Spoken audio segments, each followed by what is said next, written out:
Very good morning to you. Today, we shall discuss the first unit of plus 2 and a beautiful anecdote we have to study, and it is known as Horrigal. Plus ടുവിൻ്റെ ഒന്നാമത്തെ യൂണിറ്റിലെ നാലാമത്തെ പാഠമാണ് നമ്മൾ discuss ചെയ്യുന്നത്. ആ പാഠം ഒരു ഇന്ത്യൻ റൈറ്റർ എഴുതിയൊരു പാഠമാണ്. Basically it is not only a story, it is an anecdote. Okay, anecdote means what? എന്തിനാണ് നമ്മൾ അനക്ഡോട്ട്സ് എന്ന് പറയുന്നത്? ഒരു റിയൽ സ്റ്റോറിയെ അല്ലെങ്കിൽ സംഭവിച്ച കഥയെയാണ് നമ്മൾ എന്തെന്ന് പറയുന്നത്? അനക്ഡോട്ട്സ് എന്ന് പറയുന്നത്. സുധാമൂർത്തി എന്ന് പറയുന്ന എമിനൻ്റ് ആയിട്ടുള്ള ഒരു ഇന്ത്യൻ റൈറ്റർ എഴുതിയ ഒരു ബ്യൂട്ടിഫുൾ അനക്ഡോട്ടാണ് നമ്മൾ പഠിക്കുന്നത്. And that is called horigalu. Okay, അതായത് ഒന്നാമത്തെ യൂണിറ്റിൽ നമ്മൾ ആൾറെഡി 3 പാഠങ്ങൾ പഠിച്ചു. 3 Years of Empowerment, any woman, then match box. ഇപ്പോൾ നമ്മൾ പഠിക്കാൻ പോകുന്ന ഇതാണ് ഹൊറിഗാലു എന്ന് പറയുന്ന ലെസൺ. ഇപ്പോൾ ഹൊറിഗാലു എന്ന വാക്ക് ലിറ്ററലി അതിൻ്റെ അർത്ഥം എന്ന് ചോദിച്ചാൽ a stone bench that can carry weight. ഇത് സ്റ്റോൺ ബെഞ്ച് എന്ന് പറയുന്നത് ഈ കല്ലുകൊണ്ട് ഉണ്ടാക്കിയ ഒരു ബെഞ്ച് പോലെയാണ്. അതായത് നമ്മൾ ഈ വഴിയോരങ്ങളൊക്കെ സാധാരണ കാണാറില്ലേ, ഈ ചുമട് താങ്ങി എന്ന് പറയുന്നത് ആ ഒരു ഇമേജാണ് ഏതിന് ഹൊറിഗാലു എന്ന് പറയുന്നത്. പക്ഷെ അങ്ങനെ പറയുന്നതോടൊപ്പം തന്നെ ഒരുപാട് ആസ്പെക്റ്റുകളും ഒരുപാട് മെമ്മറീസും എല്ലാം കണക്ട് ചെയ്താണ് ഈ മനോഹരമായ കവിത പോലെ തോന്നിക്കുന്ന ഈ സ്റ്റോറി എഴുതിയിട്ടുള്ളത്, സുധാമൂർത്തി എഴുതിയിട്ടുള്ളത്. അപ്പോൾ നമുക്ക് ആദ്യൊരു കാര്യം ചെയ്യാം, സുധാമൂർത്തി ആരും നമുക്ക് കുറച്ച് മനസ്സിലാക്കട്ടെ. And just know about some details about the author first. Sudha Murthy എന്ന് പറയുന്നത് is an eminent Indian novelist. അറിയപ്പെടുന്ന ഒരു ഇന്ത്യൻ നോവലിസ്റ്റ് ആണ് ആരെന്ന് പറയുന്നത് Sudha Murthy. She belong to Kannada, അല്ലേ? കന്നഡ സാഹിത്യത്തിൽ നിന്ന് വന്നിട്ടുള്ള ഒരു ഇന്ത്യൻ റൈറ്റർ ആണ് ആരെന്ന് പറയുന്നത് സുധാമൂർത്തി. അപ്പോൾ കന്നഡ സാഹിത്യം മാത്രമല്ല, ഇപ്പം മലയാളം നോക്കിയാലും തമിഴ് നോക്കിയാലും ഒക്കെ ഒരുപാട് ഇന്ത്യൻ റൈറ്റേഴ്സ് ഉണ്ട്. ഇതിൽ ആരെങ്കിലും പ്രത്യേകിച്ച് ഒരു ഇന്ത്യൻ റൈറ്റേഴ്സ് എന്ന് പറയുമ്പോൾ മലയാളി ആയിട്ടുള്ള ഇന്ത്യൻ റൈറ്റേഴ്സ് നിങ്ങൾക്ക് അറിയും, പറയാൻ പറ്റും? ഏതെങ്കിലും ഒരു മലയാളി ഇന്ത്യൻ ഇംഗ്ലീഷിൽ എമിനൻ്റ് ആയിട്ടുള്ള റോള് പ്ലേ ചെയ്തിട്ടുള്ള അല്ലെങ്കിൽ പ്രഗത്ഭം തെളിയിച്ചിട്ടുള്ള ഒരു ഇന്ത്യൻ റൈറ്റർ എന്ന് ചോദിച്ചാൽ ഏതെങ്കിലും മലയാളിയുടെ പേര് പറയാൻ പറ്റുമോ? അറിയത്തില്ല. നിങ്ങൾ പഠിച്ചിട്ടുണ്ടല്ലോ, ഈ 10th വരെ പഠിക്കുമ്പോഴും അല്ലെങ്കിൽ +1 പഠിക്കുമ്പോഴൊക്കെ ഇന്ത്യൻ റൈറ്റേഴ്സിനെ കുറിച്ച് പഠിച്ചിട്ടുണ്ട്. ഇപ്പോൾ ഞാൻ ചോദിച്ചോ ഓർമ്മ വരാത്തതായിരിക്കും, അല്ലേ? ഒന്ന് ഓർത്ത് നോക്കിയാൽ തീർച്ചയായിട്ടും ആൾക്കാരെയൊക്കെ മനസ്സിലാക്കാൻ പറ്റും. അല്ല, ആദ്യം എൻ്റെ മനസ്സിലും ആദ്യം വരുന്ന ടൈം എന്ന് പറയുന്നത് കമല സുരയ്യ എന്ന് പറയുന്ന ഇന്ത്യൻ റൈറ്ററാണ്, അല്ലേ? കമല സുരയ്യ, അതായത് മാധവക്കുട്ടി എന്ന പേരിൽ നമ്മൾ ആദ്യം അറിയപ്പെട്ട റൈറ്ററായിരുന്നു കമല സുരയ്യ. ദെൻ മലയാളത്തിൽ തന്നെ ഈ ബുക്കർ സമ്മാനമൊക്കെ നേടിയ ഒരു ഫീമെയിൽ റൈറ്റർ ഉണ്ട്, അരുന്ധതി റോയ്. കേട്ടിട്ടുണ്ടോ?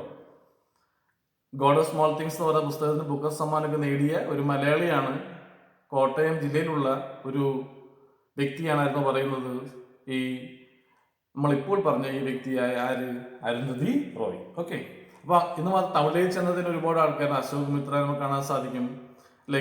പിന്നെ ഗിരീഷ് കർണാടകയിൽ ചെന്ന് കാണാൻ പറ്റും, യു ആർ അനന്തമൂർത്തി. പിന്നെ നോർത്തിൽ ചെന്ന ഇഷ്ടംപോലെ റൈറ്റേഴ്സ് ഉണ്ട്, ബങ്കിം ചന്ദ്ര ചാറ്റർജി മുതൽ നമ്മൾക്ക് അറിയുന്ന ഒത്തിരി ടാഗൂർ, പിന്നെ നസീം ഇസക്കിയൽ, അല്ലേ? അങ്ങനെ ഒരുപാട് ഗ്രേറ്റ് റൈറ്റേഴ്സ് ഇവിടെ ഉണ്ട്, ഇന്ത്യയിലുണ്ട്. അപ്പോൾ ഇന്ത്യൻ ഇംഗ്ലീഷ് എന്ന് പറയുന്ന വലിയ ബ്രാഞ്ചിൽ ഒരുപാട് ഇന്ത്യക്കാർ ഡോമിനേറ്റ് ചെയ്യുന്നുണ്ട്. അതിൽ ഒരു നല്ല ശതമാനം ഡോമിനേറ്റ് ചെയ്യപ്പെട്ട ആൾക്കാരാണ് ആരെന്ന് പറയുന്നത് മലയാളികൾ. ഓക്കെ, സുധാമൂർത്തി മലയാളി അല്ല കേട്ടോ, സുധാമൂർത്തി ഒരു കന്നഡ സാഹിത്യകാരിയാണ്.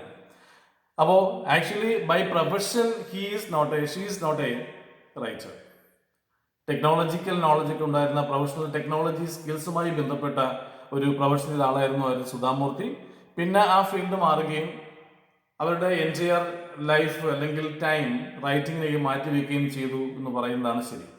അപ്പോൾ വി ക്യാൻ സേ സുധാമൂർത്തിയുടെ ഏറ്റവും ഗ്രേറ്റ് ആയിട്ടുള്ള ഒരു വർക്ക് തന്നെയാണ് എന്ന് പറയുന്നത് ഹൊറിഗാലു. ഒരു ഗ്രേറ്റ് ആണെന്ന് പറയാനുള്ള കാരണം അതൊരു അനക്ഡോട്ട് ആയതുകൊണ്ടാണ്. എന്താണ് അനക്ഡോട്ടിന്റെ അർത്ഥം? റിയൽ സ്റ്റോറി അല്ലെങ്കിൽ സംഭവിച്ച കഥയ്ക്കാണ് വിളിക്കുക അനക്ഡോട്ട്. അപ്പോൾ ഒന്നാമത്തെ യൂണിറ്റ് നമ്മൾ പഠിക്കുന്ന 4 പാഠങ്ങളാണെങ്കിൽ പോലും 4 ടൈപ്പ് ഓഫ് ലെസൺസ് ആണ് പഠിക്കുന്നത്, അല്ലേ? ആദ്യം പഠിച്ച സ്പീച്ച് ആയിരുന്നു, രണ്ടാമതൊരു പോമാണ് പഠിച്ച്, മൂന്നാമത് പഠിച്ചത് ഒരു സ്റ്റോറി ആയിരുന്നു, നാലാമത് പഠിക്കാൻ പോകുന്നത് എന്താണ്? Horigalu is an anecdote by Indian writer called Sudha Murthy. അപ്പോൾ ഇത്രയും കാര്യങ്ങൾ മനസ്സിലാക്കിയിട്ട് നമ്മൾ എന്ത് ചെയ്യാൻ ഇതിലേക്ക് പോകാൻ. അപ്പോൾ എല്ലാവരും പറയും it was A beautiful anecdotes എന്നാണ് പറഞ്ഞിരിക്കുന്നത്. വളരെ മനോഹരമായിട്ടുള്ള ഒരു അനക്ഡോട്ടാണ് ഈ സ്റ്റോറി എന്നാണ് പറഞ്ഞിരിക്കുന്നത്. പിന്നെ സുധാമൂർത്തിയുടെ കളക്ഷൻസ് ഓഫ് ബുക്കിൽ ഒരു ചെറിയൊരു അനക്ഡോട്ട്, ചെറിയൊരു പാർട്ടാണ് ഈ പാഠം. അതിന്റെ പേര് the old man and his god discovering the spirit of India എന്ന് പറയുന്ന പുസ്തകത്തിൽ നിന്നാണ് ഈ പാഠം പഠിക്കാനായിട്ട് എടുത്തത്. അപ്പോൾ the lesson is taken from old man അല്ലേ and his god discovering the spirit of India എന്ന് പറയുന്ന പുസ്തകത്തിൽ നിന്നാണ് നമ്മൾ ഈ പാഠം പഠിക്കാനായിട്ട് എന്തിയിട്ടുള്ളത്, തിരഞ്ഞെടുത്തിട്ടുള്ളത്. ഓക്കെ, നമ്മളെല്ലാവരും പറയാറില്ലേ നമ്മുടെ ഈ ജീവിതത്തിൽ നമ്മൾ ഒരുപാട് ബർഡൻസുകളും ഒരുപാട് പ്രോബ്ലംസുകളൊക്കെ ഉള്ള ആൾക്കാരെന്ന് പറയാറില്ലേ. ഒരു രീതിയിലല്ലെങ്കിൽ മറ്റൊരു രീതിയിൽ നമുക്ക് ഒരുപാട് ബർഡൻസും പ്രശ്നങ്ങളൊക്കെ നമ്മൾ എന്ത് ചെയ്യുന്നുണ്ട്, ചുമക്കുന്ന ആൾക്കാരായിരിക്കാം. എന്ന് വെച്ചാൽ നമുക്ക് 24 hours ഇങ്ങനെ ചുമന്നുകൊണ്ടിരിക്കാൻ പറ്റില്ല. കാരണം നമ്മൾ വളരെയധികം എക്സോസ്റ്റഡ് ആയി പോകും, ടയേർഡായി പോകും. അങ്ങനെ ടയേർഡ് ആകുമ്പോൾ നമുക്ക് ഇതിനൊരു ചെറിയ റിലാക്സേഷനൊക്കെ വേണ്ടേ. നമ്മൾ കുറച്ച് കഴിയുമ്പോൾ ഭാരമൊക്കെ ഒന്ന് ഇറക്കി വെക്കും, കുറച്ച് നേരം നമ്മൾ എന്ത് ചെയ്യും, റിലാക്സ് ചെയ്യും. അപ്പോൾ നമ്മുടെ മൈൻഡ് റിഫ്രഷ് ആവും. റിഫ്രഷ് ആയ ശേഷം നമ്മൾ എന്ത് ചെയ്യും, വീണ്ടും ഈ ഹെവി ലോഡുമായി എന്ത് ചെയ്യും, ജീവിതയാത്ര മുന്നോട്ട് പോകുന്നവരെ എല്ലാവരും. അപ്പോൾ ഈ ഹെവി ലോഡിനെ ഇറക്കി വെക്കാനും ആശ്വസിപ്പിക്കാനൊക്കെ പറ്റുന്നത് ഹൊറിഗാലു എന്ന് പറയുന്ന ഒരു ഇമേജാണ് നമ്മൾ ഈ പാഠത്തിൽ കാണുന്നത് അല്ലേ. നിങ്ങൾ ഈ വഴിയോരങ്ങളിൽ കണ്ടിട്ടുണ്ട്, ചുമട് താങ്ങി എന്ന് പറയുന്ന സംഭവമുണ്ട്, കണ്ടിട്ടില്ലേ? കാരണം വഴിയാത്രക്കാർ അവരുടെ വലിയ വലിയ ലഗേജും അല്ലെങ്കിൽ ഭാരങ്ങളൊക്കെ ഇറക്കി വെക്കാൻ വേണ്ടി ഉപയോഗിക്കുന്ന ഒരു സംഭവമാണ് എന്ന് പറയുന്നത് ഹൊറിഗാലു. ഇന്നും ചില ഗ്രാമങ്ങളിലൂടെയൊക്കെ സഞ്ചരിച്ചാൽ അത്തരം സംഭവങ്ങളെ കുറിച്ച് കാണാൻ സാധിക്കും. ഇപ്പോൾ അഥവാ 1-2 ഉണ്ടെങ്കിൽ തന്നെയും അത് ഏതെങ്കിലും ഈ ആർക്കോളജിക്കൽ ഡിപ്പാർട്ട്മെന്റ് ഓഫ് ഇന്ത്യയുടെ കീഴിലായിരിക്കും അവയെല്ലാം സംരക്ഷിക്കപ്പെടുന്നത്. കാരണം പുരാവസ്തുക്കളെല്ലാം സംരക്ഷിക്കുന്നത് ആ ഒരു ഡിപ്പാർട്ട്മെന്റ് കീഴിലാണല്ലോ. അപ്പൊ ഇവയെല്ലാം മനുഷ്യന്റെ പഴയ സാംസ്കാരിക മൂല്യങ്ങളെ ഐഡന്റിഫൈ ചെയ്യുന്നതിന് വേണ്ടിയിട്ടും സംരക്ഷിക്കുന്നതിന് വേണ്ടിയിട്ടാണ് അങ്ങനെ ഒരു അതോറിറ്റി നമ്മൾ ഉണ്ടാക്കിയിട്ടുള്ളത്. ഹൊറിഗാലുവിന്റെ ഇന്നത്തെ സംരക്ഷകനായിരുന്നു ചോദിച്ചാൽ ഈ പുരാവസ്തു ഡിപ്പാർട്ട്മെന്റ് ആണ് അതൊക്കെ നോക്കുന്നത്. അപ്പൊ അങ്ങനെ ഒരു ഹൊറിഗാലുവിനെ ചുറ്റിപ്പറ്റിയിട്ടാണ് ഈ എൻറ്റയർ സ്റ്റോറി നടക്കുന്നത് അല്ലെ. ദ സ്റ്റോറി ഈസ് സറൗണ്ട് അല്ലെങ്കിൽ centred on a horigalu in the village in which the author lives. Author ജനിച്ചു വളർന്ന ഒരു കൊച്ചു ഗ്രാമം, ആ ഗ്രാമത്തിലെ ഒരു ഐഡന്റിഫിക്കേഷൻ മാർക്കായിരുന്നു, ഹാൾ മാർക്കിംഗ് ആയിരുന്നു ഈ ഹൊറിഗാലു എന്ന് പറയുന്നത്. അതിന് ചുറ്റിപ്പറ്റിയിട്ടുള്ള ഒരു റിയൽ സ്റ്റോറിയുടെ കോമ്പിനേഷനാണ് വളരെ ബ്യൂട്ടിഫുൾ ആയിട്ട് ആര് പറഞ്ഞിട്ടുള്ളത്, സുധാമൂർത്തി ഈ പാഠത്തിൽ പറഞ്ഞിരിക്കുന്നത്. അപ്പോൾ ഹൊറിഗാലുവിന്റെ അർത്ഥം മനസ്സിലായോ? ഹൊറിഗാലു മീൻസ് വാട്ട്? പരീക്ഷയിൽ അഥവാ ഈ ചോദ്യം ചോദിച്ചാൽ നിങ്ങൾ എഴുതേണ്ട കാര്യം എന്താണ്? It is a stone bench that can bear, carry ചെയ്യുക, വഹിക്കുക ദ വെയിറ്റ്. വെയിറ്റ് വഹിക്കാൻ പറ്റുന്ന അല്ലെങ്കിൽ വെയിറ്റ് വെക്കാൻ പറ്റുന്ന ഒരു സ്റ്റോൺ ബെഞ്ചിനെയാണ് നമ്മൾ എന്ത് വിളിക്കുക, ഹൊറിഗാലു എന്ന് വിളിക്കുന്നത്. ഓക്കെ, ഈ പാഠത്തിന്റെ വളരെ ബിഗിനിങ്ങിൽ തന്നെ കുറച്ച് റീഡ് ആൻഡ് തിങ്ക് എന്ന് പറയുന്ന ടോപ്പിക്കുമായി ബന്ധപ്പെട്ട് 1-2 കാര്യങ്ങൾ റൈറ്റർ പറഞ്ഞിട്ടുണ്ട്. ഞാൻ ജസ്റ്റ് ഒന്ന് വായിക്കാം. Backward turn backward O time in our flight. നമ്മൾ ഈ കഴിഞ്ഞുപോയ കാലഘട്ടവും നമുക്ക് ഒരിക്കലും മടങ്ങി വരില്ല അല്ലേ. നമ്മൾ പറയും നമ്മുടെ ബാല്യം, നമ്മുടെ കൗമാരം, യൗവനം എന്നൊക്കെ പറയുന്ന കാലഘട്ടങ്ങളൊന്നും ഒരിക്കലും നമുക്ക് എന്ത് ചെയ്യാൻ പറ്റില്ല, തിരിച്ചു വരാൻ പറ്റാത്തതാണ്. ചിലപ്പോൾ ചില ആൾക്കാർ അവയൊക്കെ ഓർക്കുമ്പോൾ വല്ലാത്തൊരു നൊസ്റ്റാൾജിയ, വല്ലാത്തൊരു ബുദ്ധിമുട്ട്, വിഷമൊക്കെ പലപ്പോഴും ഫീൽ ചെയ്യാറുണ്ട്. Make me A child again just for tonight അല്ലേ. നിങ്ങൾ വെറുതെയെങ്കിലും ചിലപ്പോൾ ആൾക്കാർ പറഞ്ഞു കേട്ടിട്ടുണ്ടാവും, എനിക്ക് എൻ്റെ ബാല്യമെങ്കിലും തിരിച്ചു കിട്ടിയാൽ മതിയായിരുന്നു പറയും. സത്യത്തിൽ എനിക്കും അങ്ങനെയൊക്കെ ആഗ്രഹമുണ്ട്, പക്ഷെ നടക്കൂല. കാരണം അതിനുള്ള പോസിബിലിറ്റി ഇനിയില്ല അല്ലേ. അപ്പോൾ നഷ്ടപ്പെട്ടു പോയ ബാല്യത്തെ തിരിച്ചു കിട്ടാൻ ആഗ്രഹിക്കുന്ന ഒരുപാട് പേരുണ്ടാവും. അതുപോലെ തൻ്റെ ബാല്യകാലത്തുണ്ടായിരുന്ന ആ സ്മരണകളാണ് ഒരുപക്ഷെ ഇത്രമാത്രം നൊസ്റ്റാൾജിയ സുധാമൂർത്തിക്ക് ഉണ്ടാകാനുള്ള കാരണം. Remembering the good old childhood days അല്ലേ. നമ്മുടെ 7 stages ഓഫ് ലൈഫ് ഉണ്ട്. അത് നമ്മൾ മിക്കവാറൊക്കെ ആഗ്രഹിക്കുന്നതും അല്ലെങ്കിൽ ഓർക്കാൻ ശ്രമിക്കുന്നതെല്ലാം നമ്മുടെ ബാല്യകാലമായിരിക്കും. ഇപ്പൊ ഞാൻ ജീവിക്കുന്നത് ഒരു പ്രിയറായിട്ടുള്ള ഗ്രാമത്തിലൊന്നുമല്ല. ജനിച്ചു വളർന്നെന്ന് പറയുമ്പോൾ ഒരു ഗ്രാമത്തിൽ തന്നെ ആയിരുന്നു. എൻ്റെ ആൻസിസ്ട്രൽ ഹോമും അല്ലെങ്കിൽ വീടും പശ്ചാത്തലവും എന്ന് പറയുന്നത് ഇന്ന് ജീവിക്കുന്ന എൻ്റെ ഈ ആധുനിക മെറ്റീരിയൽ ലൈഫിനേക്കാളും എൻ്റെ ഡിഫറെൻ്റ് ആയിരുന്നു അല്ലേ. അപ്പോൾ പലപ്പോഴും അവിടെ ഞാൻ പോയിട്ടുണ്ട്, ഇപ്പോഴും പോകണമെന്ന് ആഗ്രഹിക്കുന്നുണ്ട്. ഇതിനു വേണ്ടിയിട്ടാ ആ ബ്യൂട്ടിഫുൾ ആയിട്ടുള്ള ചൈൽഡ്ഹുഡ് ഡേയ്സ് എന്ന് പറയുന്നത് നമുക്ക് ആർക്കും എന്ത് ചെയ്യാൻ പറ്റുന്നതല്ല, മറക്കാൻ പറ്റുന്നതല്ല അല്ലേ. പഴയ കൂട്ടുകാർ, പഴയ വീട്, പഴയ സ്കൂള്, ഇതൊക്കെ ഓർക്കുമ്പോൾ നമുക്ക് ഉണ്ടാകുന്നൊരു വല്ലാത്തൊരു വൈകാരികമായ ഫീലിംഗ് ഉണ്ട്. അതൊന്നും നമുക്ക് ഇവിടെ പോയാലും കിട്ടത്തില്ല അല്ലേ. ചിലർക്കും പഠിക്കുന്ന കാലം നോക്കുമ്പോൾ സ്കൂളിൽ പഠിച്ചു, കോളേജിൽ പഠിച്ചു എന്നൊക്കെ പറയുമ്പോൾ എല്ലാവരും എപ്പോഴും ഓർക്കാൻ ആഗ്രഹിക്കുന്ന വിദ്യാഭ്യാസ കാലഘട്ടം എന്ന് പറയുന്നത് എന്ത് തന്നെയാണ്? സ്കൂൾ ജീവിതം തന്നെയാണ്, അല്ലേ? Okay. Remembering the good old childhood days often fills our mind with freshness. Today നമ്മുടെ ലൈഫ് വളരെ ടീഡിയസ് ആയിരിക്കും, വളരെ ടയർഡായിരിക്കും, വളരെ ബിസി ആയിരിക്കും. ആ ബിസി ലൈഫിൽ നമുക്ക് കിട്ടുന്ന ഒരേ ഒരു ആശ്വാസം എന്ന് പറഞ്ഞാൽ ഇത് മാത്രമാണ്, ഈ നല്ല ഓർമ്മകൾ മാത്രമാണ്, അല്ലേ? ആൻഡ് ദീസ് എന്താണ് memories may refresh our mind. നമ്മുടെ മൈൻഡിനെ എന്ത് ചെയ്യും? റിഫ്രഷ് ചെയ്യും. And vigour and revitalises. ആ വാക്ക് കണ്ടോ? റിവറ്റലൈസേഷൻ അർത്ഥം എന്താണ്? നമ്മൾ ഒരു പുനർജീവൻ നമുക്ക് കിട്ടുന്നത് പോലെ ആയിരിക്കും അത്തരം സംഭവങ്ങളുടെ ഓർമ്മകൾ. As enough to go forward with confidence. അപ്പൊ നമ്മൾ കോൺഫിഡൻസിൽ വളരെ വീക്കാണെങ്കിൽ പോലും നമ്മൾ ആ പഴയ കോൺഫിഡൻസ് ലെവലിലേക്ക് എത്തിക്കുന്നത് പോലും എന്തായിരിക്കും? ഇത്തരം ബ്യൂട്ടിഫുൾ ആയിട്ടുള്ള ഓർമ്മകളാണ്, അല്ലേ? അപ്പൊ അങ്ങനെ ഒരു ഓർമ്മകളെ കുറിച്ചുള്ള ഒരു അയവിറക്കലാണ് ഏത് സ്റ്റോറി? ഹൊറിഗാലു എന്ന് പറയുന്ന സ്റ്റോറി. ആരാ എഴുതിയത്? Written by an Indian writer called Sudha Murty. Okay, let us go. Hot summer days remind us of me childhood in the little village. അല്ലേ? ഇപ്പൊ ബാല്യകാലം അല്ലെങ്കിൽ നമ്മുടെ നല്ല കാലഘട്ടം എന്ന് പറയുമ്പോൾ പ്രത്യേകിച്ച് നമ്മുടെ സ്കൂളിൽ കിട്ടുന്ന വെക്കേഷൻസുകളായിരിക്കും ഈ ഹോട്ട് സമ്മർ വെക്കേഷൻസുകൾ. എൻ്റെ ഹോട്ട് സമ്മർ വെക്കേഷൻസുകൾ എന്ന് പറയുന്നത് എൻ്റെ ഓർമ്മകളെല്ലാം ഒരു പ്രത്യേക ഇമേജുമായി ബന്ധപ്പെട്ടാണ് ഈ കഥയിൽ ആദ്യം പറഞ്ഞിരിക്കുന്നത്. And childhood and little village. എൻ്റെ ഗ്രാമമാണ് എൻ്റെ ഓർമ്മ. ആ ഗ്രാമത്തിലാണ് ഞാൻ വളർന്നതും ജനിച്ചതും എല്ലാം. ആ ഓർമ്മകളാണ് എൻ്റെ ഏറ്റവും വലിയ വെക്കേഷൻ എന്നാണ് ആര് പറയുന്നത്? സുധാമൂർത്തി പറഞ്ഞിട്ടുള്ളത്. There was A large banian tree.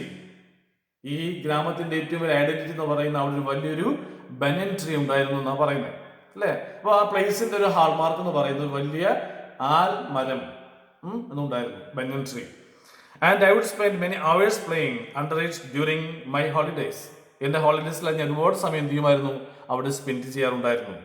And I would spend many more hours playing under it. There was a tree, അല്ലേ? ഒരുപാട് സമയം ഞാൻ അവിടെ സ്പെൻഡ് ചെയ്യുമായിരുന്നു. ആ വില്ലേജിൽ ഒരു ട്രീ ഉണ്ടായിരുന്നു, ഒരു മരം ഉണ്ടായിരുന്നു. There was a tree providing branches. എന്താണ്? മച്ച്, ഇഷ്ടംപോലെ ബ്രാഞ്ചുകളുള്ള ഒരുപാട് വിശാലമായിട്ടുള്ള ഒരു ട്രീ ആയിരുന്നു. ഇല്ല, ഒരു ഓപ്പൺ അംബ്രല്ല പോലെ നിൽക്കുന്ന ഒരു ട്രീ ആണ് നമ്മൾ അവിടെ കാണുന്നത്. Travelers spent some time sitting under it and just catching their breaths. വഴിയാത്രക്കാരെല്ലാം നടന്നു വരികയും നല്ല ലോഡ് ഉണ്ടാവും അവർ തോളിലൊക്കെ, അത് ഇറക്കി വെച്ച് they would like catching their breaths. കണ്ടോ ആ യൂസ് നോക്കിയേ? catching their breath അർത്ഥം എന്താണ്? Normalising their breaths. നമ്മൾ ഒരുപാട് ജോലി ചെയ്യുമ്പോൾ നമ്മൾ കിതയ്ക്കാറില്ലേ, അല്ലെ? ആ കിതപ്പൊക്കെ മാറ്റി ഒന്ന് റിഫ്രഷ് ചെയ്യാൻ വേണ്ടിയിട്ടാണ് ഇവിടെ വരുന്നത്. Catching their breath before going on their way to make them comfortable, there was a hurricane. അപ്പൊ അങ്ങനെ ഒരു വലിയ ബനിയൻ ട്രീ ഉണ്ട്. ഈ ബനിയൻ ട്രീ എന്ന് പറയുന്നത് ഗ്രാമത്തിന്റെ ഈ പ്രധാനപ്പെട്ട ഒരു ഇമേജ് ആണ്. അവിടെ ഒരുപാട് ആൾക്കാർ വരികയും പോവുകയും റെസ്റ്റ് ചെയ്യുകയും ചെയ്യുന്നുണ്ട്.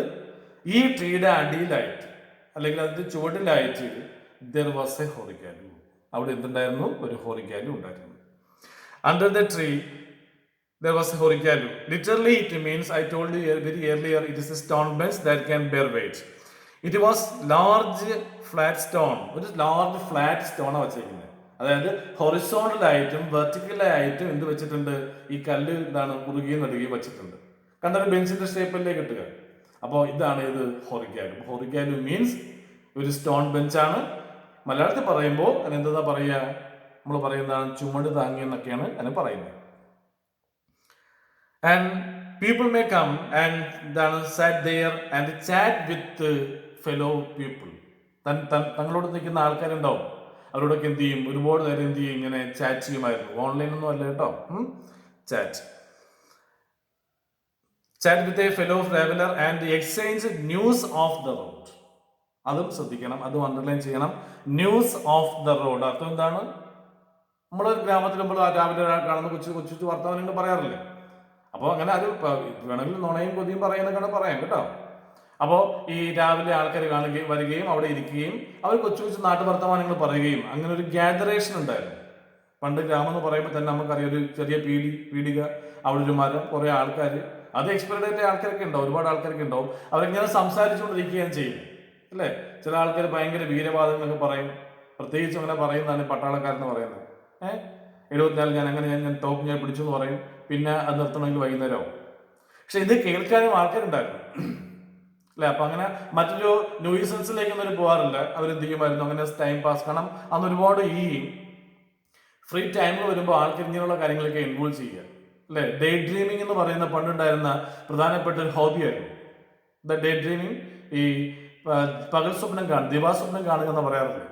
വെറുതെ നോക്കിക്കൊണ്ടിരിക്കും, കുറെ ആൾക്കാർ വരും, നിരന്നിരിക്കും, അത് കണ്ടെടുത്ത് നോക്കിക്കൊണ്ടിരിക്കും. ആർക്കും ബുദ്ധിമുട്ടുണ്ടാകത്തില്ല. റോഡിൽ പോകുന്നവർക്കൊന്നും ബുദ്ധിമുട്ടുണ്ടാക്കാതെ അവരെന്ത് ചെയ്യും, and they will involve in their own past time. Past time means hobby. Cool water could be kept in the earthen pots near the bench and people could quench their thirst before starting their journey again. ഈ ഹൊറിഗാലുവിന്റെ ചുവട്ടിലായിട്ട് ഒരു എർത്തേൻ പോട്ടിൽ, ഇത് എർത്തേൻ pot അർത്ഥം എന്താണ്, മൺകുടം. മൺകുടത്തിൽ നിറയെ വെള്ളം വെച്ചിട്ടുണ്ട് അല്ലെ. അപ്പൊ യാത്രക്കാർ ക്ഷീണിച്ചു വരികയും അവർക്ക് വെള്ളം കുടിക്കാനും thus they can quench, ഇത് അർത്ഥം എന്താണ്, ദാഹം അകറ്റുക എന്നർത്ഥം, quench their thirst.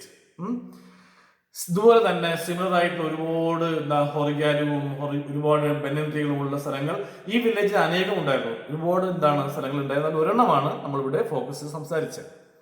Similar arrangement can be found in villages all over the country. നമ്മുടെ വില്ലേജ് നോക്കിയ ഇഷ്ടംപോലെ സ്ഥലങ്ങൾ എന്ത് ചെയ്യാൻ പറ്റും, ഇതുപോലെ കാര്യങ്ങൾ കാണാൻ സാധിക്കുമായിരുന്നു. The horigalu in our village hold special memories. ഈ ഹൊറിഗാലുവിനെ ചുറ്റിപ്പറ്റിയാണ് ഈ കഥ നടക്കുന്നത്. ഞാൻ ആദ്യം പറഞ്ഞല്ലോ, ഇതിന് ഒരുപാട് മെമ്മറീസുകളുണ്ട്, ഒരുപാട് ഓർമ്മകളുള്ള ഒരു ഇമേജ് ആണ് ഇത് horigalu. In our village hold special memories for me as it is inextricably. അർത്ഥം എന്താണ്, നമുക്കൊരിക്കലും അതിന് സമാന്തരമായി അതിനെ ഒരിക്കലും സെപ്പറേറ്റ് ചെയ്യാൻ പറ്റുന്ന രീതിയിലല്ല. ഇൻഎക്സ്ട്രിക്കബിളി മീൻസ് അർത്ഥം എന്താണ്, ഇൻസെപ്പറബിൾ ആയിട്ടുള്ള രീതിയിൽ. അതിനൊരിക്കലും നമുക്കത് ആ ഇമേജ് സുധാമൂർത്തിയുടെ ലൈഫുമായിട്ട് ഒരിക്കലും എന്ത് ചെയ്യുന്നില്ല, സെപ്പറേറ്റ് ചെയ്യാൻ പറ്റുന്നതല്ല. അപ്പൊ അത് രണ്ടും എപ്പോഴും ഒരു തരം പാരലായിട്ട് പോകുന്നതാണ്. അതാണ് inextricably linked with my grandfather. He was a retired school master. അപ്പൂപ്പൻ ആരെന്ന് ചോദിച്ചാൽ ഒരു വിരമിച്ച സ്കൂൾ അധ്യാപകനായിരുന്നു പുള്ളിക്കാരൻ. School master would spend hours every day sitting under the banyan tree. ജോലിയൊക്കെ തീർന്നു, ഫ്രീ അല്ലേ അപ്പൂപ്പൻ, and he spend lot of time under the banyan tree. Sitting under the banyan tree, and when I could get tired of playing. ഇത് കൊച്ചു കുഞ്ഞാ സുധാമൂർത്തി. കളിച്ച് tired ആകുമ്പോൾ, ക്ഷണിക്കുമ്പോൾ അവൾ നേരെ ഓടി അടുത്ത് വരും, അപ്പൂപ്പൻ്റെ അടുത്ത് വരും. അപ്പൂപ്പൻ്റെ അടുത്ത് വരികയും അപ്പൂപ്പൻ്റെ അടുത്ത് ഇരിക്കുകയും ഈ അപ്പൂപ്പൻ സംസാരിക്കുന്ന ആൾക്കാർ എന്തൊക്കെയാണെന്ന് പറയുന്നതെന്ന് കേൾക്കുകയൊക്കെ ചെയ്യുമായിരുന്നു. I would sit near to him, observe the people he was speaking to and listen to their conversation. അല്ലേ, അല്ലെങ്കിൽ തന്നെ വലിയ ആൾക്കാർ സംസാരിക്കുന്നത് കേൾക്കാൻ കൊച്ചുങ്ങൾക്ക് വല്ലാത്ത ഉത്സാഹവും താല്പര്യമൊക്കെ ആയിരിക്കും. വീട്ടിൽ അച്ഛനും സംസാരിക്കുമ്പോൾ നമ്മൾ പോയി അടുത്ത് പോയി നോക്കിക്കൊണ്ടിരിക്കാറില്ലേ? കാരണം അവർ പറയുന്നത് കേൾക്കാനുള്ള ഒരു ആകാംക്ഷ ഉണ്ടാകും. അപ്പോൾ അവരപ്പോഴേ നമ്മൾ ഓടിച്ച് പുറത്ത് വിടുകയും പോയി പടിയിടാന്ന് പറയും. Conversation. Most of them were villagers taking a break from their work. അതുപോലെ തന്നെ ഈ ഹൊറിഗാലുവിൻ്റെ അടുത്തുള്ള കുറേ പാടങ്ങളൊക്കെ ഉണ്ട്. അവിടെയുള്ള ആൾക്കാർ എന്ത് ചെയ്യും, ജോലി ചെയ്ത് ടയർഡായിട്ട് കുറച്ച് റിലാക്സ് ചെയ്യാൻ വേണ്ടി വന്നിരിക്കുന്നത് എവിടെയായിരിക്കും, ഈ ബന്യൻ്റെ ചുവട്ടിലാണ് വന്നിരിക്കുന്നത്. അപ്പോഴെല്ലാം ആരോട് സംസാരിക്കും, ഈ അപ്പൂപ്പനുമായി എന്ത് ചെയ്യുമായിരുന്നു, സംസാരിക്കുമായിരുന്നു. ഈ അപ്പൂപ്പൻ പല ആൾക്കാരുമായിട്ട് ഒരുപാട് സംസാരിക്കും. The grand father ഇന്ററാക്റ്റഡ് lot of time, lot of hours with the passengers or the travelers or the peasants in the village. ആ വില്ലേജിലെ മറ്റുള്ള ആൾക്കാരുമായി അപ്പൂപ്പന് ഒരുപാട് നേരം സംസാരിക്കുമായിരുന്നു അല്ലേ. They would drink, and some people may come and take just drink water and continue their journey. But in the beginning, being a child, I could not understand or digest what is the importance of these conversations. അല്ലേ, ഈ കോൺവെർസേഷന്റെ importance എന്ന് എനിക്ക് ഒരിക്കലും എന്ത് ചെയ്യാൻ പറ്റില്ല, ആദ്യം മനസ്സിലാക്കാൻ പറ്റിയില്ല അല്ലേ. സോ ഞാൻ നോർമലി എന്ത് ചെയ്തു, ഇത് സാധാരണ കോൺവെർസേഷൻ ആണെന്ന് വിചാരിക്കുകയും ഞാനങ്ങ് പോവുകയും ചെയ്തു അല്ലേ. പക്ഷേ ഈ കൊച്ചുങ്ങൾക്ക് എല്ലാം അറിയാനുള്ള ഒരു താല്പര്യം കാണത്തില്ല. They have decided to know more. അപ്പോൾ ആ ഒരു ഡിസൈഡ് കാരണം ഒരിക്കൽ ഈ കുട്ടി അപ്പൂപ്പനോട് എല്ലാം ചോദിച്ചു, എന്താണ് അപ്പൂപ്പൻ സംസാരിക്കുന്നത്, എന്താണ് പറയുന്നത്, എന്തിനെ കുറിച്ചാണ് പറയുന്നത്, ഈ പറയുന്നുണ്ട് എന്തെങ്കിലും ബെനിഫിറ്റ് ഉണ്ടോ എന്നൊക്കെ അറിയാനുള്ള താല്പര്യം ഈ കൊച്ചു ഒരിക്കൽ അപ്പൂപ്പനോട് ഷെയർ ചെയ്തിട്ടുണ്ട്. ഇനി അതായത് അടുത്ത ഒരു പാരഗ്രാഫ് പറയുന്നത്, തുടക്കം ഒരു കോൺവെർസേഷനാണ് പറയുന്നത്. മാസ്റ്റർ ജി എന്ന് പറയുന്നതിൽ ഏതെങ്കിലും വന്നൊരാൾ ആര് വിളിച്ചതായിരിക്കാം, ഈ ഗ്രാൻഡ് ഫാദറിനെ വിളിച്ചതായിരിക്കാം. Master ji, this summer has been so hot അല്ലേ? കോൺവെർസേഷൻ അല്ലേ? പല രീതിയിലായിരിക്കും അവർ സംസാരിക്കുക. ഇപ്പോഴത്തെ സമ്മർ ഭയങ്കര ചൂടാണ് എന്നുള്ളൊരു ചെറിയ പരിഭവം പറഞ്ഞുകൊണ്ട് ചില ആൾക്കാർ അപ്പോൾ സംസാരിക്കുന്നത് ഞാൻ കണ്ടിട്ടുണ്ട്. Master ji, this summer has been so hot. I have never seen such a dry weather. അല്ല, ഇത്രയും ഡ്രൈ ആയിട്ടുള്ള വെതറൊന്നും ഇത്രയും കാലം ഞാൻ അനുഭവിച്ചിട്ടില്ല. ഇതൊരാൾ പറയുന്ന ഒരു കോൺവെർസേഷന്റെ സ്പീച്ചിന്റെ ബിഗിനിങ് ആണ്. അതുപോലെ തന്നെ വേറൊരാൾ പറയുന്നുണ്ട്, master ji, it is getting difficult for me to carry these large loads. വയ്യ, ഇത്രയും വലിയ ഭാരം ചുമക്കാൻ എനിക്ക് ഇനി വയ്യ എന്നും പറഞ്ഞ് സംസാരിക്കുന്ന ആൾക്കാരും അവിടെ ഉണ്ടാവും, അല്ലേ? കാരണം അത്രയും ഏജ്ഡ് ആയി കാണും. On my head, thank god for this horigalu. പിന്നെ ഏക ആശ്വാസം ഈ വഴിവെക്കിൽ കാണുന്ന ഹോറിഗാലുവാണ്. ഇത് ഉള്ളതുകൊണ്ടാണ് ഇറക്കി വെക്കാൻ പറ്റുന്നത് എന്നും പറഞ്ഞ് എന്താണ് കോൺവെർസേഷൻ സ്റ്റാർട്ട് ചെയ്യുന്ന ആൾക്കാരും അവിടെ ഉണ്ട്. But I wish my son would help. അല്ലേ? നമുക്ക് മക്കളെ കുറിച്ചൊക്കെ അപ്പോൾ നമ്മൾ അങ്ങനെ ഒരുപാട് പ്രതീക്ഷിക്കുന്നതൊന്നും ശരിയൊന്നുമല്ല, അല്ലേ? നാളെ മക്കളത് ചെയ്യും, സഹായിക്കുന്നതൊന്നും പ്രതീക്ഷിക്കരുത്. പ്രത്യേകിച്ചും ഈ തലമുറയിൽ അങ്ങനെ അച്ഛനോടും അമ്മയോടും വലിയ അറ്റാച്ച്മെന്റ് ഒന്നും ആർക്കും ഇല്ല. പിന്നെ അവരെ കാര്യം നടക്കണം, അത്ര തന്നെ, അല്ലേ? എൻ്റെ കാലത്ത് കുറച്ചുകൂടെ അറ്റാച്ച്മെന്റ് ഉണ്ടായിരുന്നു. ഇപ്പോൾ അത് കുറച്ചുകൂടെ കുറഞ്ഞിട്ടുണ്ട്. ഇനി വരുമ്പോൾ അതിനേക്കാളും കുറയും. പിന്നെ അത് ടോട്ടലി മെക്കാനിക്കലായി മാറും ഈ എല്ലാ സംഭവങ്ങളും. റിലേഷൻസിന്റെ വാല്യൂ എന്ന് പറയുന്നത് ഡേ ബൈ ഡേ ഇപ്പൊ എന്ത് ചെയ്തുകൊണ്ടാ ഇതാണ് സ്പോയിൽ ചെയ്തുകൊണ്ടിരിക്കുകയല്ലേ ചെയ്യുന്നത്, അല്ലേ? നമ്മൾ മക്കൾക്കായാലും കൊടുക്കുന്നത് പഠിക്കാനുള്ള സൗകര്യങ്ങളായാലും പുസ്തകം എല്ലാം കൊടുക്കുമ്പോൾ അവർക്ക് നമ്മുടെ സ്നേഹം തോന്നും. കൊടുത്തില്ലെങ്കിലോ സംഭവം എല്ലാം മാറും, അല്ലേ? I wish my son would help. ഒരാൾ പറഞ്ഞതാണ്, എൻ്റെ മകൻ എന്നെ സഹായിക്കുമെന്ന പ്രതീക്ഷ, പക്ഷേ പുള്ളിക്ക് പറ്റില്ല, സമയമില്ല. അവന് വലിയ വലിയ കാര്യങ്ങൾ അത് കാരണം ആവുന്നില്ല. അപ്പം ഞാൻ തന്നെ ഈ ലോഡൊക്കെ ചുമന്നുകൊണ്ട് വേണം എന്ത് ചെയ്യാൻ, മാർക്കറ്റിലോ അപ്പുറത്തോ ഇപ്പുറത്തൊക്കെ എത്തിക്കാൻ. They spoke about the difficulties they lived with. പക്ഷേ ഈ ടോക്കിന്റെ എല്ലാം ഒരു ജനറൽ ആസ്പെക്ട് എന്ന് പറയുന്നത് അത് വിഷമങ്ങളായിരുന്നു. ഞാനെന്നൊരു വളരെ അട്രാക്റ്റീവ് ആയിട്ടുള്ള റൊമാൻറ്റിക് സ്റ്റോറി പറഞ്ഞ നിങ്ങൾ കേട്ടോണ്ടിരിക്കും, ഇല്ലേ? ഞാനെൻ്റെ വിഷമം പറഞ്ഞ നിങ്ങൾ കേൾക്കുമോ? നിങ്ങൾ പറയും ഇയാൾ എണീച്ച് പോകും, അല്ലേ? ഒന്നാമത് നമുക്ക് തന്നെ ഇഷ്ടം പോലെ വിഷമങ്ങളുണ്ട്, പിന്നെ തൻ്റെ വിഷമം കേൾക്കാൻ ഇപ്പോൾ സമയമില്ല എന്നേ പറയും. ആരും കേൾക്കില്ല. അതാണ് നമ്മുടെ ലോകം. പക്ഷേ ഈ വരുന്ന പാസേജസ് പറയുന്ന എല്ലാ പ്രശ്നങ്ങളും എല്ലാ വിഷമങ്ങളാ പറയുന്നത്. ആ വിഷമങ്ങൾ കേൾക്കാൻ ആ അപ്പൂപ്പൻ തയ്യാറായിരുന്നു. They spoke about the difficulties they lived with. My grandfather would only listen to them, but just talking to them and it regained or refreshed their minds. അല്ലെ? അപ്പൂപ്പൻ ഇതെല്ലാം കേൾക്കുമ്പോൾ അയാൾ കാണിക്കുന്ന ഒരു പോസിറ്റീവായൊരു ആറ്റിറ്റ്യൂഡ് ഉണ്ട്, അല്ലേ? ഞാനൊരു കാര്യം പറയാം, നിങ്ങൾ ശ്രദ്ധിക്കുകയും നിങ്ങൾ എന്നോട് റെസ്പോണ്ട് ചെയ്യാൻ ചെയ്യത്തില്ല, തല കുലുക്കില്ലേ? നിങ്ങൾ ആ തല കുലുക്കുമ്പോൾ എനിക്ക് കിട്ടുന്ന ഒരു മെന്റൽ സാറ്റിസ്ഫാക്ഷൻ ഉണ്ട്, അല്ലേ? നിങ്ങളെ മനസ്സിലായി, ഓക്കെ എന്ന് പറയുമ്പോൾ ഒരു ഗ്രേറ്റ് അണ്ടർസ്റ്റാൻഡിങ് ഉണ്ടായില്ലേ? ചിലർക്ക് അങ്ങനെയൊന്നുമില്ല. കാരണം ഈ ഒരാൾ പറയുമ്പോൾ കേൾക്കാൻ പോലും, കാരണം even they have no time to listen the problems and issues of others. മറ്റുള്ളവരുടെ പ്രശ്നങ്ങൾ ഒരിക്കലും കേൾക്കാൻ പോലും തയ്യാറല്ല. പക്ഷേ this old gentleman, this school master always have a mind to listen the sorrows and difficulties of other people.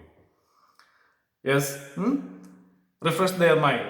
After some times they would pick up their burden. ഞാൻ കാണുന്ന ഒരു മിറാക്കിൾ പോലെയാണ്. വളരെ ടയർഡായിട്ട് വന്നിരിക്കുന്ന ഒരു വ്യക്തി ഹൊറിഗാലുവിന്റെ മുകളിൽ അയാളുടെ ലോഡൊക്കെ ഇറക്കി വെച്ചു. അപ്പൂപ്പനോട് കുറെ വർത്താനവും പറഞ്ഞു, കുറച്ച് വെള്ളവും കുടിച്ച് പോകുമ്പോൾ അയാളുടെ മനസ്സിൽ കാണുന്ന ഒരു തൃപ്തിയുണ്ട്, അയാളുടെ മനസ്സിൽ കാണുന്ന ഒരു സാറ്റിസ്ഫാക്ഷൻ ഉണ്ട്. ഇത് വല്ലാത്തൊരു മിറാക്കിളാണ് ഇന്ന്. കാരണം 5 പൈസയുടെ ചെലവില്ല, പക്ഷെ ഇതിനുള്ള മൈൻഡ് ഇന്ന് 1000 പേര് ഒരാൾ പോലും ഉണ്ടോ എന്ന് ചോദിച്ചാൽ ഇല്ല എന്ന് ഞാൻ പറയും. കാരണം ഞാൻ കണ്ടിട്ടുള്ള ആൾക്കാരിലും they have no mind to understand the pulse of others.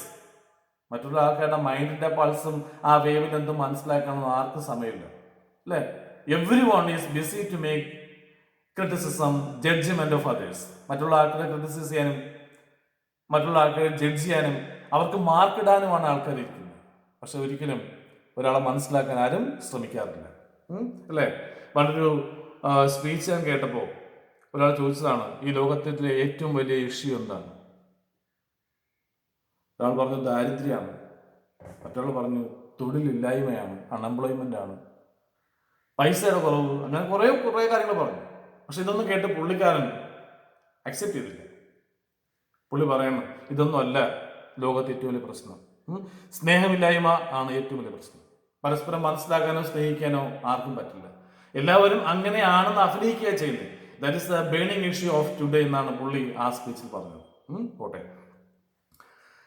So there way, the Horigalu was an important feature in their lives, and as a child I would often not understand why they blessed it so often. അല്ലേ? അപ്പോൾ ഈ ഹൊറിഗാലു അവൻ എന്തുമാത്രം important ആയിട്ടുള്ള സ്വാധീനം ഉണ്ടാക്കുന്ന image ആണെന്നൊന്നും എനിക്കധികം മനസ്സിലായില്ല. Tired persons come and they go with a great refreshment. It's a great miracle. I cannot understand what's really happening. After all, it was only a stone bench. എനിക്ക് ഹൊറിഗാലു എന്ന് ചോദിച്ചാൽ ഒരു കല്ല, ഒരു സ്റ്റോൺ ബെഞ്ച് മാത്രം. It was my grand father who told me. അപ്പോൾ എൻ്റെ ഒരു ആങ്സൈറ്റിയെ എൻ്റെ ഗ്രാൻഡ് ഫാദർ തന്നെ ഒരിക്കൽ പറഞ്ഞ് മനസ്സിലാക്കി തന്നെ. എന്താ പറഞ്ഞ് മനസ്സിലാക്കി തന്നെ? Child, a horigalu is essential in our journey. എന്താ സ്പീച്ചിൻ്റെ മീനിങ്? ചൈൽഡ്, എൻ്റെ കുഞ്ഞെ, ഹൊറിഗാലു എന്നൊക്കെ പറയുന്നത് എസെൻഷ്യലാണ്, അത്യാവശ്യമുള്ള കാര്യങ്ങളാണ്, അല്ലേ? ഓരോ ആൾക്കാരുടെ ജീവിതത്തിലും അത് ഉണ്ടാകേണ്ടതാണ് എന്നാണ് ആര് പറയുന്നത്? ആ മാഷ് പറഞ്ഞത്. Child, a horigalu is essential in any journey. We all carry our burdens according to our situations and capacities. അല്ലേ? നമ്മുടെ ചില സിറ്റുവേഷൻസുകൾ നമ്മൾ എന്ത് ചെയ്യും? ഒരുപാട് ബർഡൻസുകൾ ചുമക്കുന്നവരായിരിക്കത്തില്ലേ? അപ്പോൾ ആ ബർഡൻ ചുമക്കുന്ന ആൾക്കാർക്ക് ആശ്വാസമാകണം എന്ന് പറയുന്നത് ഇത്തരം horigalu. But every once in a while we need to stop. എന്തിനും ഒരു പരിധി കണ്ടോ? കാരണം അപ്പോൾ എടുക്കുന്നതിന് ഒരു പരിധിയില്ലേ, ജോലി ചെയ്യുന്നതിന് ഒരു പരിധിയില്ലേ, അവർക്കെല്ലാം ഇടയ്ക്ക് ഒരു ബ്രേക്ക് വേണ്ടേ? ജീവിതത്തിൽ നമ്മൾ ഒരുപാട് ഭാരങ്ങൾ ചുമക്കുന്ന ആൾക്കാരെ, അത് എല്ലായ്പ്പോഴും എല്ലാ ദിവസവും ഇതുപോലെ ചുമന്നുകൊണ്ട് പോകാൻ പറ്റണമെന്നില്ല. നമ്മൾ എന്ത് ചെയ്യും? ടയർഡാകും. അപ്പോൾ ഒരു ചെറിയ അത്താണി, ഒരു ആശ്വാസമൊക്കെ വേണ്ടേ? We need to stop, put down that burden. Put down means ഇറക്കി വെക്കുക. Put down that burden and rest. Only then we can be refreshed. അങ്ങനെ ചെയ്തില്ലെങ്കിൽ നമുക്ക് എന്ത് ചെയ്യാൻ പറ്റില്ല? നമ്മുടെ മൈൻഡ് റിഫ്രഷ്ഡ് ആകത്തില്ല. നമ്മൾ എന്ത് ചെയ്യും? പൂർണ്ണമായും എക്സോസ്റ്റ് ആയി പോകും, ടയർഡ് ആയി പോകും. ചിലപ്പോൾ നമ്മളത് പൂർണ്ണമായും വൈൻഡപ്പ് ചെയ്യാൻ പോലും ചിലപ്പോൾ എന്ത് ചെയ്യും? പ്രേരിപ്പിക്കപ്പെട്ടെന്നിരിക്കാം, അല്ലേ? Refreshed enough to pick up the load once more. Horigalu gives everyone that opportunity. അല്ലേ? മൈൻഡിനെ റിഫ്രഷ് ചെയ്യാനുള്ള ഒരു അവസരം ഉണ്ടായി കൊടുക്കുന്നത് ഏത് മാത്രമാണെന്ന് ചോദിച്ചാൽ എന്താണ്? ഹൊറിഗാലു മാത്രം തന്നെയാണ്. Opportunity to do so. It helps people regain their strength. Horigalu helps people to regain the strength. Okay, ഇതതിൻ്റെ ഒരു ഫസ്റ്റ് പാർട്ടാണ്. ഇതൊരു സമറൈസേഷൻ ജസ്റ്റ് പറയാം. സുധാമൂർത്തി എന്ന് പറയുന്ന writer, he was born and brought up in A village. ഈ വില്ലേജിലെ ഏറ്റവും വലിയ പെക്യുലാരിറ്റി ബനിയൻ ട്രീ ആയിരുന്നു. ഈ ബനിയന് താഴെ ഒരു സ്റ്റോൺ ബെഞ്ച് ഉണ്ടായിരുന്നു. അവിടെ ഒരു എത്തേൻ ബോട്ടിൽ കുറച്ച് ശുദ്ധവെള്ളവും അല്ലെങ്കിൽ വെള്ളവും കുടിക്കാനായിട്ട് വെച്ചിട്ടുണ്ടായിരുന്നു. മനസ്സിലായോ? അപ്പോൾ ചില ആൾക്കാർ, സുധാമൂർത്തിയുടെ ഗ്രാൻഡ് ഫാദർ മാത്രമല്ല, ഒരുപാട് ആൾക്കാർ ഈ ബനിയൻ ട്രീയുടെ ചുറ്റും വന്നിരിക്കുകയും റെസ്റ്റ് എടുക്കുകയും സംസാരിക്കുകയും മൈൻഡ് റിഫ്രഷായി പോവുകയും ചെയ്യുന്നത് സ്ഥിരമായി ഈ കുഞ്ഞ് കാണുന്നുണ്ടായിരുന്നു, അല്ലേ? And she watch every activity of grand father with the peasants and followers and other people. It will make certain doubt in her mind. Why they are talking so seriously such matters? What is the importance? How they become refreshed? And this doubt rested in the mind of the child. One day she asked, then everything explained grandfather very detailedly. My child, horigalu is essential for a journey. We all carrying lot of burdens. In order to refresh our journey, a horigalu is very necessary or inevitable in our life. അങ്ങനെ പറയുകയും ആ ഹൊറിഗാലുമായിട്ടുള്ള ഒരു ആത്മബന്ധം, അല്ലെ? അപ്പോൾ grand father എന്ന് പറയുമ്പോൾ ആദ്യം കയറി വരുന്ന, അല്ലെങ്കിൽ ഹൊറിഗാലു എന്ന് പറയുമ്പോൾ ആദ്യം മനസ്സിലേക്ക് വരുന്ന ഇമേജ് എന്തുപോലും തന്നെയാണ് ഗ്രാൻഡ് ഫാദറിന് തന്നെയാണ്, അല്ലേ? അപ്പോൾ മനുഷ്യനെ മനസ്സിലാക്കാനും ഒരാളുടെ മനസ്സിനെ റിഫ്രഷ്ഡ് ആക്കുക എന്നൊക്കെ പറയുന്നത് എന്താണ്? Is a great reality in our life. ഇത് അതിൻ്റെ ഒരു ഫസ്റ്റ് പാർട്ടാണ്. ഇത് ഇത്രയും പാർട്ട് നിങ്ങൾ വായിക്കുക. ഈ ഫസ്റ്റ് പാർട്ടിന് ശേഷം അടുത്ത വീഡിയോ നമ്മൾ എന്ത് ചെയ്യും? ഇതിൻ്റെ രണ്ടാമത്തെ പാർട്ട് ചെയ്യുന്നതായിരിക്കാം. അപ്പോൾ പണ്ടും പറയുന്ന പോലെ വായന മുടക്കരുത്, കണ്ടിന്യൂ ചെയ്യണം. വായിച്ചാൽ മാത്രമേ കാര്യങ്ങളൊക്കെ എന്ത് ചെയ്യാൻ പറ്റൂ? എഴുതാൻ പറ്റൂ. അപ്പോൾ ഇത്രയും പറഞ്ഞ സ്റ്റോറി മനസ്സിലാക്കാമെന്ന് പ്രതീക്ഷിക്കുന്നു. ഇതിൻ്റെ സെക്കൻഡ് പാർട്ട് നമുക്ക് എന്ത് ചെയ്യാം? അടുത്തൊരു ക്ലാസ്സിൽ വീണ്ടും കാണാം. Okay, by.